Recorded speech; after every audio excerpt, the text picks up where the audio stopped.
오늘 말씀은 이사야서 43장 22절에서 28절입니다. 이사야서 43장 22절에서 28절 우리 한 목소리로 받들어 읽도록 하겠습니다.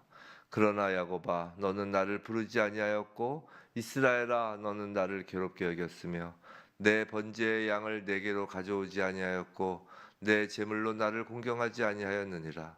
나는 제물로 말미암아 너를 수고롭게 하지 아니하였고 유향으로 말미암아 너를 괴롭게 하지 아니하였거늘 너는 나를 위하여 돈으로 향품을 사지 아니하며 희생의 기름으로 나를 흡족하게 하지 아니하고 내 죄짐으로 나를 수고롭게 하며 내 죄악으로 나를 괴롭게 하였느니라. 나 곧 나는 나를 위하여 내 허물을 도말하는 자니 내 죄를 기억하지 아니하리라. 너는 나에게 기억이 나게 하라. 우리가 함께 변론하자. 너는 말하여 내가 의로움을 나타내라. 내 시조가 범죄하였고 너의 교사들이 나를 배반하였나니 그러므로 내가 성소의 어른들을 욕되게 하며 야곱이 진멸당하도록 내어주며 이스라엘이 비방거리가 되게 하리라. 아멘. 오늘 예배라는 제목으로 우리가 이사야서 43장 22절부터 28절 이 말씀을 받을 때 정말 우리의 삶이 하나님께 드려지는 예배가 되기 위한 그 삶이 되기를 주님의 이름으로 축원합니다. 오늘 본문은 그러나로 시작합니다. 그럼 그 바로 앞에 구절에 무언가 있었다는 것이죠. 무언가 있었기 때문에 그러나라는 말씀으로 시작한다는 거예요. 그럼 바로 앞 21절을 봐야 되겠죠. 오늘 22절부터였으니까 21절 말씀을 보면 이렇게 하나님께서 말씀하십니다. 이 백성은 내가 나를 위하여 지었나니 나를 찬송하게 하려 함이니라. 그러나 22절 너는 나를 부르지 아니하였고 괴롭게 여겼다라고 합니다. 여기서 괴롭게 여겼다를 히브리어 원어로 직역하면 오히려 너는 나에 대하여 지쳤다라는 의미가 돼요. 너는 나에 대해 지쳤다. 성도 여러분, 하나님께서 하나님의 백성인 우리를 지으신 목적은 하나님을 찬송하게 하려 함입니다. 우리의 존재 가치는 하나님을 예배하는 것입니다. 어제 설교에서 가인의 후손과 창세기 4장이었죠. 가인의 후손과 대비되는 셋과 그 아들 에노스를 말씀드리면서 에노스의 이름이 그 뜻이 뭐라고 그랬어요? 사람이라고 했다고요. 아담도 사람이고 에노스도 사람이에요. 그리고 그때 비로소 에노스의 이름의 뜻이 사람, 에노스 셋의 그 아들의 이름이 에노스고 그 에노스가 태어났을 때 그때에 비로소 사람들이 여호와의 이름을 불렀다라고 창세기 4장에서 그 끝에 마지막 절에 이렇게 나왔다고 말씀을 드렸습니다. 그리고 나서 아담의 계보가 쫙 나와요. 아담의 뜻도 사람이잖아요. 사람의 계보가 나오는 거라고요. 여호와의 이름을 불렀다. 이게 바로 하나님을 찬양하고 예배하는 예배자라는 것이 아니에요. 그리고 아담의 계보가 나온다는 게 뭐예요? 성도 여러분, 하나님 눈에는요 예배자가 사람인 거예요. 하나님을 찬양하고 예배하는 예배자가 하나님에게 사람이라고 불리는 자입니다. 그런 생각 해보지 않으셨어요?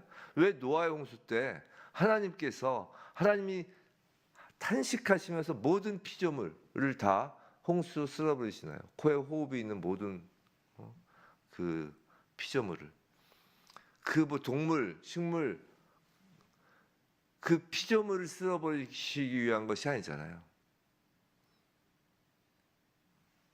사람을 쓸어버리기 위하신 거잖아요. 근데 왜 우리는 그렇게 생각하죠? 아, 너무 잔인하다. 하나님 어떻게 그러실 수 있나? 어떻게 모든 사람을 이렇게 다 죽일 수 있나? 하나님의 눈에는 사람이 아니었다는 것이에요. 하나님은 사람으로 창조하셨는데 하나님이 사람으로 창조한 사람의 목적은 뭐라고요? 하나님을 찬송하기 위한 것인데 하나님을 찬송하지 않고 네피림, 내가 최고야, 내가 장사야, 내가 거인이야 하는 나를 숭상하는 자들은 사람이 아니라는 거예요. 하나님 눈에는. 그게 잔인합니까? 아니죠. 우리가 제가 그런 비유 한번 들었었는데 옛날에 우리가 집에 어떤 가구들이 있다고 쳐봐요. 근데 그 가구들이 예를 들어 옷장은 옷을 넣어야 되고 의자는 의자를 넣어야 되는데 완전히 망가져서 수리하여 쓰지 못할 정도가 되면 어떡해요?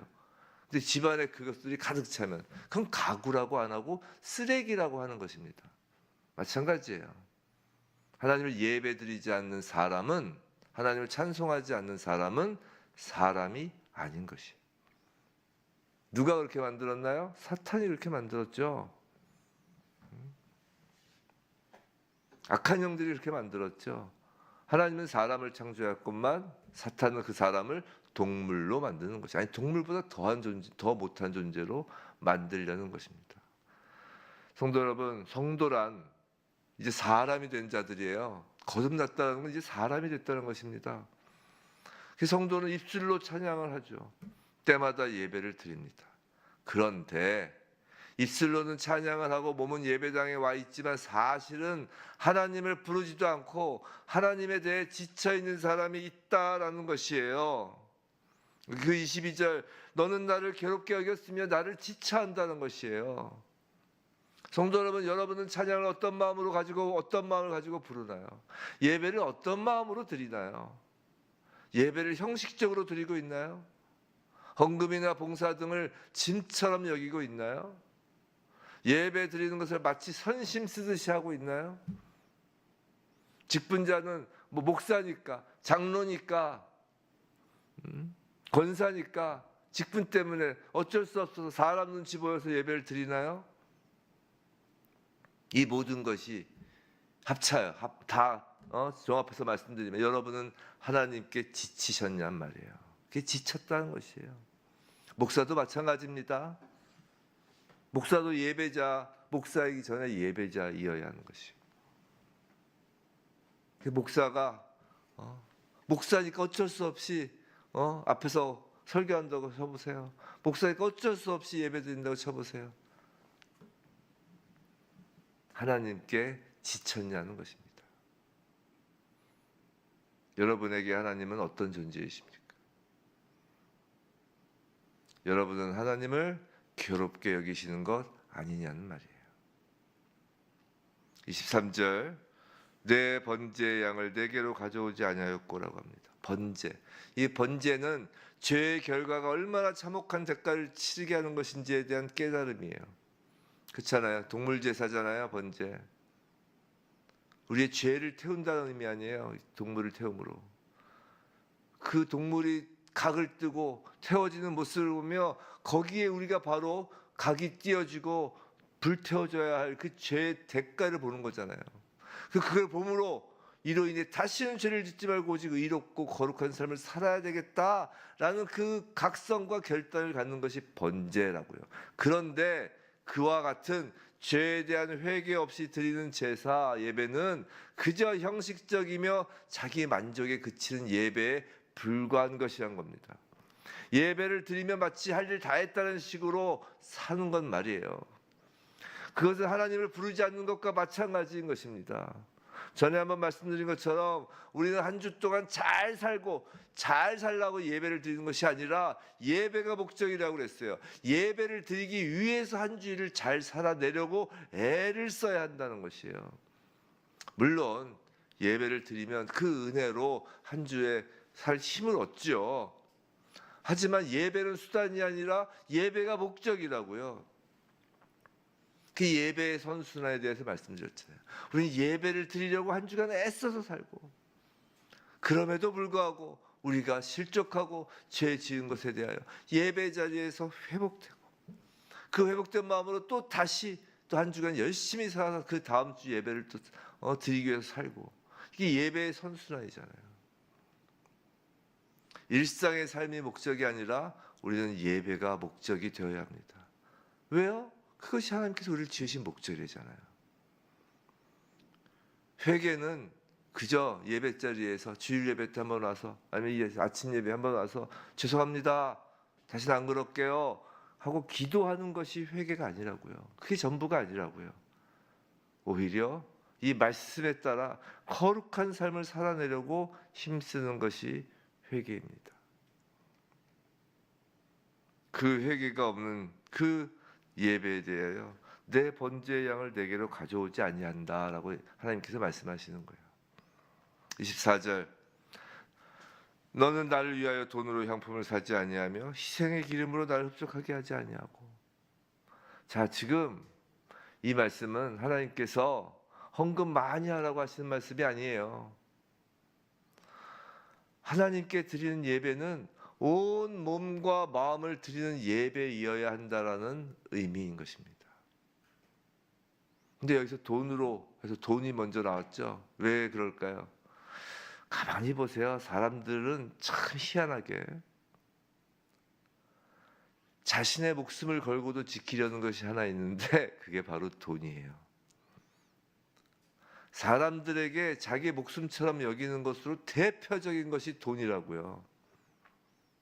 마틴 루터가 지갑이 회개하지 않고는 진정한 회개가 아니다라고 말한 것은 바로 이를 두고 한 말이라고요. 지금 헌금 많이 하라는 말이 아닙니다. 23절도 보세요. 뒷부분에 내 재물로 나를 공경하지 아니하였으며 라고 하잖아요. 그렇지만 하나님께서 뭐라고요? 나는 재물로 말미암아 너를 수고하게 하지 아니하였고 유황으로 말미암아 너를 괴롭게 하지 아니하였거늘 이라고 23절에서 말씀하신다고요. 하나님께서 지금 뭐라고 하시는 거예요? 내가 언제 너보고 돈 가져오라고 그랬니? 내가 언제 너한테 유황 가지고 오라 했니? 그게 아니라고 지금 말씀하시잖아요. 하나님은 돈을 가져오라고 하신 것이 아니라 우리 전부를 가져오라고 하시는 것이라고요. 하나님이 받으시는 예배는 우리의 전부를 받으시는 하나님이에요. 그런데 교회에 예배 드리러 와서는 그 예배당에 와서 자기 자존심 세우고 자기 의의를 내세운다면 그 예배를 드리러 온 것이 아니라 예배를 방해하려고 온 것이라고요. 나를 드려 하나님을 찬송하는 것이 예배인데 내 자존심을 아껴가며 나를 찬송하려고 하는 것이니 그건 하나님을 찬양하는 예배 자리에서 나라는 우상을 섬기는 것과 다를 바가 없기 때문이라고요. 그래서 사단이 선악을 알게 하는 나무의 열매를 사람에게 먹게 하고선 그 에덴 동산, 하나님과 함께하는 그 에덴 동산. 에덴 동산이 뭐예요? 하나님과 함께하는 곳 아니에요. 예배가 뭐예요? 하나님과 함께하는 것이잖아요. 하나님을 찬양하고 경배하여야 할 사람을 그 선악을 알게 한 나무의 열매를 먹어서 어떻게 해요? 자기를 숭상하게 하잖아요. 에덴 동산에서 자기를 숭상하게 하는 그 사람을 하나님은 내쫓을 수밖에 없는 거예요. 지금도 그 일을 이 예배당 안에서 교회라는 그 공동체 안에서 하고 있다고요. 어떻게 해요? 자기 자존심 세우고 자기 일을 내세우고 내가 장로인데 내가 뭔데 내가 권사인데 내가 누군데 내가 신앙생활 몇 년 했는데 하물며 내가 목사인데 라고 나라는 우상을 섬기는 것과 다를 바 없다는 것이에요. 물론 교회 직분과 어떤 우리 에베소서에서 배웠죠. 하나님께서 교회 하나됨을 위하여 직분을 허락하시고 선생을 허락하셨다고 그랬어요. 맡은 역할이 있는 거예요. 예배자로서의. 근데 그 역할이 나를 향한 우상이 되어서는 안 된다는 거라는 것이죠. 우리의 그런 죄가 나를 전부 드리는 것이 아니라 나를 드러내려고 하는 그 우리의 그런 죄가 찬송을 받으셔야 할 하나님을 24절 뭐라고요? 나를 수고롭게 하나님을 수고롭게 하는 것이 하나님을 괴롭게 한다고요. 내 죄악으로 나를 괴롭게 하느니라. 세상에 찬송 드리러 와서 예배 드리러 와서 하나님을 수고롭게 하고 하나님을 괴롭게 한다는 것이에요. 차라리 문을 막겠다는 것이 하나님께서. 26절에서 28절은 25절 건너뛰고 일단 26절에서 28절은 그렇게 하나님을 찬송하고 예배자로 지어진 우리가 오히려 하나님을 괴롭게 하고 하나님을 괴롭게 여기고 즉 하나님께 대하여 지쳐버리고 지쳤다 하고 그리고 하나님을 괴롭게 한 그 죄에 대하여 이제 한번 시시비비 가려보자라는 것이야. 26절. 너 한번 나에게 기억이 나게 해봐라는 거예요. 너 나에게 한번 기억나게 해봐. 너가 한 일이, 너가 나에게 뭘 했는지 한번 기억나게 해봐라. 함께 변론하자. 너는 말하여 내가 의로움을 나타내. 너가 의로운지 나타내 보라는 것이죠. 한번 시시비비를 가려보자는 것이에요. 그리고 그에 따른 징계의 말씀을 27절, 28절에서 이야기를 하시는 거죠. 근데 우리의 그 죄, 그 24절까지는 죄고 26절 이하부터는 징계인데 그 사이에 놓인 25절 우리가 늘 좋아하는 말씀 중에 하나죠. 나는 나를 위하여 내 허물을 도말하는 자니 내 죄를 기억하지 아니하리라. 이렇게 시작합니다. 나는. 히브리어 원문을 보면 이게 강조의 표현이에요. 바로 내가. 왜 이렇게 강조하실까요? 죄사함은, 25절은 죄사함에 대한 은혜에 대한 구절이잖아요. 24절까지 그렇게 죄를 지었음에도 불구하고 이보다 더한 죄가 어디 있어요? 신성모독이잖아요. 예배자리에서 나 하는 그 죄에 대한 그 죄사함은 어떤 인간의 공로가 아니라 하나님 자신으로부터 나오는 은혜임을 지금 보여주기 위하여 바로 내가라고 하나님께서 말씀하시는 거라고요. 우리가 뭔가 잘해서가 아니라는 것입니다. 우리가 회개했기 때문도 아니에요. 여러분 착각하지 마세요. 회개해서 하나님이 용서해 주시는 게 아니에요. 이미 예수 그때 보혈로 용서받은 거라고요. 십자가로. 어디 십자가 앞에서 회개해 본 적이 있습니까? 인간이 회개해서 예수님께서 십자가를 지셨어요? 바리새인과 유대인들이 회개를 했기 때문에 예수님이 어이구 잘했다 하고서 십자가에 지셨나요? 십자가가 바로 그 용서의 대속의 보혈 아니에요? 아니에요. 회개는 제가 말씀드리잖아요. 회개는 은혜라고요. 예수 그리스도의 십자가의 대속의 은혜를 받은 자만이 회개할 수 있는 것이에요. 예수를 통하지 않고는 우리가 죄가 있다는 것조차 깨닫지 못한다고요. 하나님이시기 때문에 죄를 사하신다는 거예요. 우리의 어떤 공로도 아니고.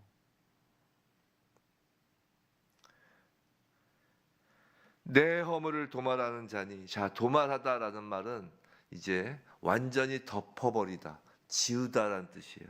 여기엔 두 가지 의미가 있습니다. 하나는 법적인 면에서의 무죄 선언이에요. 하나님은 우리를 향해 죄 없다 선언하십니다. 예수님의 십자가로 인해 우리의 죄값은 이미 지불되었어요. 또 하나의 의미는 관계 회복의 의미가 있어요. 우리는 보통 죄를 도말받다, 죄 사함을 받다라는 거에서 그저 그 무죄 선언 그거 하나만 받아들고 희희낙낙하는데 그보다 더 중요한 의미는 관계 회복의 의미가 있다고요.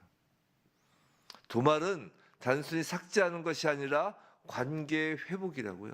이 관계 회복이 없는 도말은 그냥 노아용처럼 쓸어버리시는 거예요.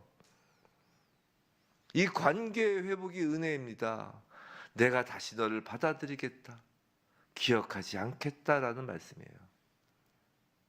관계가 회복되었기 때문에 아까 말씀드린 그 26절 이하에 그 하나님의 그 징계도 따라 나오는 것이에요. 이것은 26절 이하는 정죄함이 아닌 아버지의 훈육인 것입니다. 또 25절에서 하나님께서 너의 죄를 기억하지 않으신다라고 하시죠. 자, 이건 기억력이 없어서 기억하지 않는 것이 아니에요. 의도적으로 기억하지 않기로 결정하신 것이라고요. 하나님이 기억하지 않기로 결정하신 것, 이것이 바로 은혜라고요. 은혜. 우리가 기억할 때마다 괴로운 죄를, 우리의 죄를 기억하죠. 기억해야 합니다. 근데 우리가 기억할 때마다 괴로운 그 죄를 하나님은 기억하지 않겠다라고 선언하십니다. 그런데 그 모든 결론은 25절에 나는 내 허물을 도말하는 자니 내 죄를 기억하지 아니하시는데, 그게 누구를 위해서요? 나를 위하여라고 하십니다. 나는 나를 위하여. 이것을 잊지 마시기 바랍니다. 즉 하나님 자신을 위하여 우리의 허물을 도말하시고 우리의 죄를 기억하지 않으시겠다는 것이에요. 성도 여러분, 우리는 보통 우리를 위한 구원만 생각해요. 나를 위한 구원, 얼마나 우리 인간이 타락했는지를 알 수 있는 대목이에요. 구원과 관련해서도 얼마나 우리가 타락했는지, 이 타락 때문에 예배 자리에 와서도 대접받으려고 하는 거예요. 구원을 나를 위한 구원만 생각합니다. 하지만 가만히 생각해 보세요. 우리의 구원을 위해서 예수께서 십자가에서 대속하셨어요. 맞아요. 그걸 지금 틀렸다고 하는 게 아니에요. 우리의 구원, 여러분의 구원을 위하여 예수께서 십자가에서 대속하셨습니다. 그 예수님의 십자가 대속을 우리는 은혜라고 부르죠. 그럼 그 십자가는 누구의 영광을 드러낸 사건인가요? 누구의 모습을 드러낸 사건이에요? 누구의 영광을? 하나님의 영광을 드러낸 사건이잖아요. 하나님의 이번 주일날 하나님의 신성과 하나님의 능력을 드러내는 가장 클라이막스, 완벽하게 하나님의 신성과 능력이 드러난 곳이 어디예요? 그 하나님이 드러났다는 게 하나님의 영광이잖아요. 그것이 어디에? 바로 십자가라고 그랬잖아요. 하나님의 신성, 뭐라고 그랬어요? 긍휼하심, 하나님의 능력, 용서하심. 그 하나님이 드러난 그 가장 클라이막스, 하나님이 모두 담기신 곳이 십자가잖아요. 하나님이 그곳에 달리셨기 때문이잖아요. 그렇다면 십자가는 궁극적으로 누구를 위한 예수 그리스도의 순종이며 예수 그리스도의 희생인가요? 바로 하나님 아버지를 위한 거잖아요. 이것이 복음의 핵심이라고요. 구원의 확실성은 바로 여기에 있는 거예요. 하나님 아버지의 영원성과 불변성과 신실하심이 십자가에서 모두 드러났습니다. 우리의 구원은 하나님을 드러낸 가장 결정적이고 가장 확실한 사건이라고요. 십자가에서 말이죠. 지상교회인 우리의 그 예배는 그 십자가에서 드러난 하나님의 영광을 찬양하며 지금 이 땅에서 하나님을 드러내는 것이에요. 예배가 그래서 하나님을 드러내는 것이에요. 예배만큼 하나님을 위하는 것은 없습니다. 예배만큼 하나님이 드러나는 것이 없기 때문이에요. 예배는 예수 그리스도의 그 십자가를 찬양하는 것이기 때문이에요. 예수 그리스도의 그 십자가를 통한 하나님의 드러나심을 찬양하는 것이기 때문이에요. 성도 여러분, 혹시 예배가 형식적이 되어가고 예배가 그저 좋은 설교 한 편 듣고 예배가 스트레스 푸는 찬양을 하는 자리인가요? 요새 너무 그 문화적인 것에 예배가 물들어가서 물론 교회가 이 세상과 함께 이 세상 속에 교회가 있기 때문에 여러 영역에서 역할을 해야죠. 근데 교회가 문화를 인도해야 되는 거예요. 우리가 가끔 착각하는 게 문화의 교회가 잠식되는 게 아니라 세상 문화를 교회가 따라가는 것이 아니라 교회가 세상 문화를 끌고 가야 되는 거라고요. 세상의 이 타락한 문화를 하나님의 교회, 이 교회가 거룩한 문화로 끌고 가는 것이 문화와 교회와의 관계잖아요. 그런데 언제부턴가 이 교회의 예배가 세상 문화에 휩싸여가지고 마치 콘서트 보듯이, 그 콘서트장, 아이돌 콘서트장 가보면 막 벙벙벙벙 뛰잖아요. 그런 것처럼 예배가 변질되고 있는 부분도 분명히 있습니다. 스트레스 푸는 거예요. 막 우는 거예요. 그게 풀리면 뭔가 영적인 게 있는 것 같은 거예요. 정말 하나님을 찬양하냔 말이에요. 물론 다 하나님을 다 거기에 예배를 참여한 분들이 다 그렇다는 것이 아니고 정말 그 가운데 물론 정말 진심으로 하나님을 찬양하는 자들이 있죠. 근데 분위기에 취하게 하고 조명과 아니면 그냥 설교 한 편, 마치 좋은 담화 강좌 하나 듣듯이 좋은 설교 한 편 들으려고 예배를 드시나요? 아니면 예배가 진정으로 하나님을 찬송하고 경배하는 자리인가요? 우리는 스스로가 성령을 받은 자인지 아닌지를 확인할 수 있어요.